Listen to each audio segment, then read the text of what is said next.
Hey guys, WebHeadGaming here, and welcome to the finale of my Let's Play of Megaman X. So now we are tackling Sigma Stage 3, and this is pretty much a refight stage. You're refighting the rest of the Mavericks here, so if you know how to fight them the first time, well then you know how to fight them the second time around, so it really shouldn't be too bad at all.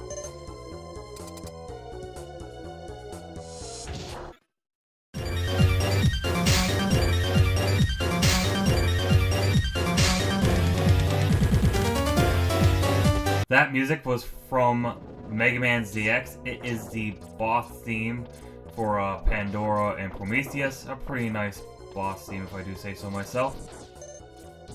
But yeah, this is pretty much the rest of the level. You're pretty much refighting the Mavericks one by one.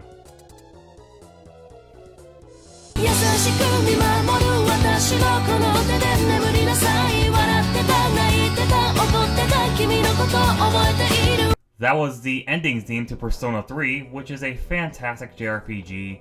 I really do enjoy Persona 3 and 4. I haven't played 1 or 2 or the sequel to 2 yet, but I do want to try them out.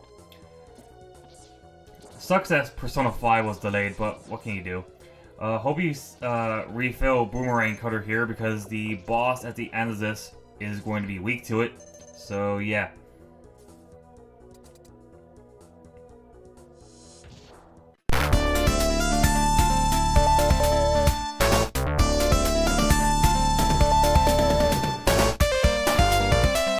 Poor Spark Mandrill.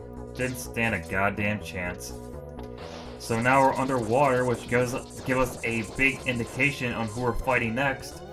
One thing that sucks about Mega Man X, and I haven't really talked about this yet, but what makes this worse than the classic series, this particular bit, is that the instant an enemy dies and you walk away from it, it will respawn. I hate that shit.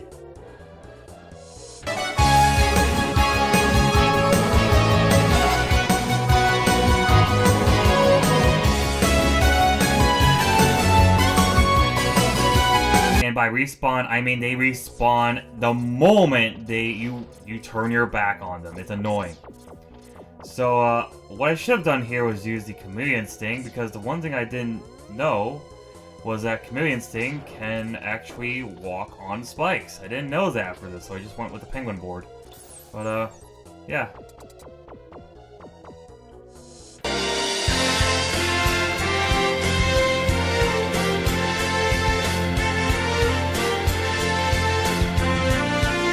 And that was the last Maverick. We have beaten all 8 of them yet again. And, oh, yes, are we badass. So now we are at the boss of Sigma Stage 3. This is D-Rex, and D-Rex can be a bit of a spaz. He likes to bash the walls, and if you're on the wall he bashes, you will get knocked down, so be careful. He will fire a plasma shot, but you can avoid that by simply getting all the way up to the top. He's weak to the Boomerang Cutter, so make sure you use it. Also, if you're above the head while it's right above the base, it will try and crash down on you, and that will hurt a lot, so be careful. If you have a sub tank, don't feel bad for using it, because this guy can be a spaz. He can be kind of annoying, but with enough accuracy of the Boomerang Cutter, with enough patience, you'll be able to take this guy out. Unlike me, who's struggling. Like I said, D-Rex can be quite a spaz. I think he can be quite annoying, but boom! We killed him. So, for this final stage, I highly recommend refilling your sub-tanks if you wasted some, because the final boss of this game, he's not terribly bad. He's not like the worst thing ever. He's not impossible. But it really helps having a bunch of sub-tanks at hand, because he packs a punch. And yeah. So this is it. This is the final stage of the game, folks.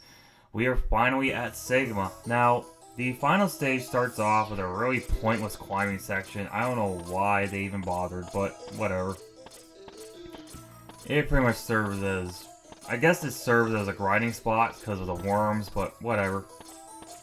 But yeah, this is it. This is the final boss. We are finally at Sigma. And, now, this boss fight, there's actually 3 bosses in total here. The first boss fight is with the dog you see next to Sigma. Basically, Sigma will send that thing after you, and, it's weak to the shotgun ice. It can be kind of annoying to fight because it's pretty fast, but it's not too bad. I think with some practice, you can be able to handle it. So the dog will jump all over the place, will fire ice balls and fire at you. It's very weak to shotgun ice, so definitely use that to the best of your advantage. And keep in mind, shotgun ice, if it hits a wall, it will spread into projectiles. So again, use that to your advantage, and you should be able to take this dog out, no problem. And that was only the first of the 3 bosses. Now, the second part is incredibly boring. It is incredibly tedious. I know that there are faster ways to take this guy out, but this is, I think, the safest way. I'd rather choose the safe way to beat this guy, because that's just how I am. So, what I like to do against Sigma is I like to climb to the very top and wait for him to jump all the way up there and then send an electric spark down the wall, because that will actually hit Sigma as he travels down the wall. And because this is so incredibly monotonous and boring and not fun to watch at all, I'm actually going to speed up the footage to where we get to the final boss fight. Oh yeah, there's one more fight after this. But yeah, this is basically all he does. This is basically the exploit most people use, because if you're not doing this, he will kick your ass. So I'm about to speed up the footage, so I'll be right back.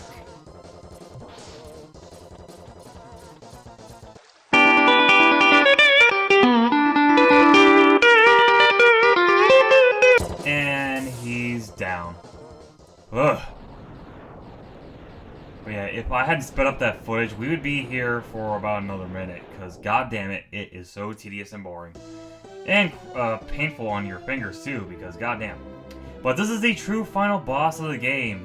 Sigma, I guess, merges with the dog and becomes this giant, menacing dog robot thing. It's weak to the rolling shield, and here I'm just gonna be reckless as fuck because I have 4 sub tanks, and I'm gonna use them because, oh my god, Sigma packs a punch. All of his attacks hurt so hard, and this is with the armor on. So, and with all the hard tanks, so Jesus. Imagine if I didn't have that armor. Like, this would be a pain in the ass to do. But, yeah, you can just keep on the pause and try to take in as many shots as you can, because you really don't want to the normal way to do this, I guess, is to stand on the bottom and wait for the pause to come up, but that takes forever, so it's just better to be reckless as shit. But lo and behold, we've finally beaten the game. We finally defeated Sigma. That is it. That is the end of Mega Man X.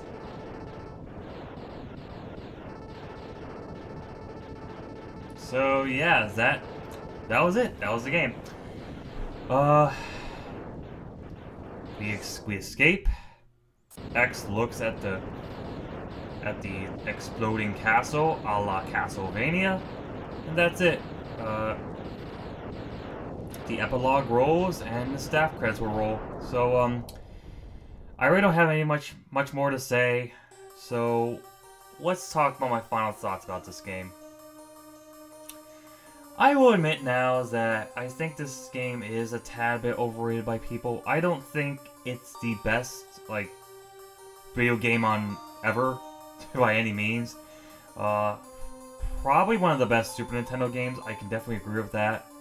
One of the best Mega Man games, I can definitely agree with that, but it does have some issues here and there. For starters, if you don't know about the dash parts in Chill Penguin stage, and you decide to pick a stage with a boss that's very hard to fight without the option to dash, it can be quite hectic, it can be very troublesome, and very annoying. I think Spark Mandrill is impossible to fight without the dash, as is Launch Octopus and Armadillo. Oh my god.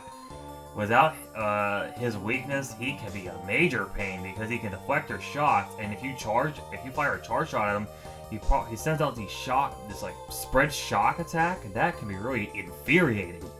So clearly, they expect you to fight Chill Penguin first, but again, you may not know that on your first playthrough, or without the internet, you know?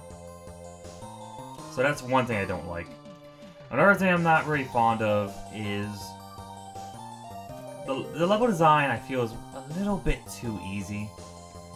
As you can see, it was really, this game was definitely more about combat as opposed to platforming compared to the classic series, and I'm all for that, but I really do wish there was more challenging aspects in terms of the platforming, because most of it, as you saw, was just about taking enemies down. It was more focused on combat than the classic series, and I kind of wish it had more platforming elements than it did.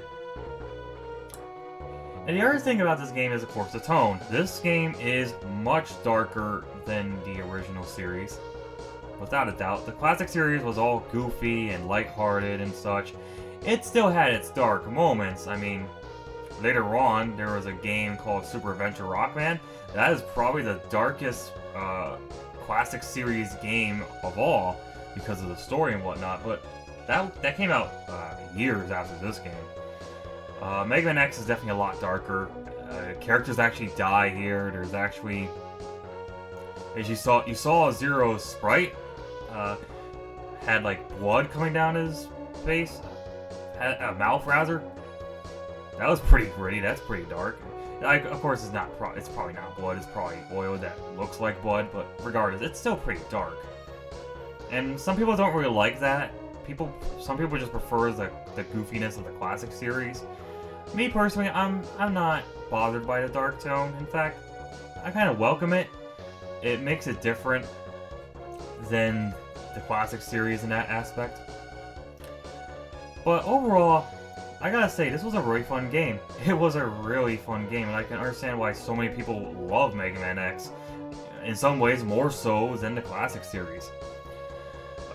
It started a lot of things that would be adopted in other Mega Man sub-series, like the Zero series and the ZX series, the whole item collecting thing, as well as the whole aspect of getting stronger as you progress through the game. That was really damn entertaining, you know, and I really enjoyed playing through Mega Man X. I thought it was a really well-made Mega Man game for the most part. It does have its problems, but I definitely recommend it. It's on the Super Nintendo. If you are a die-hard SNES collector, I would definitely recommend picking it up.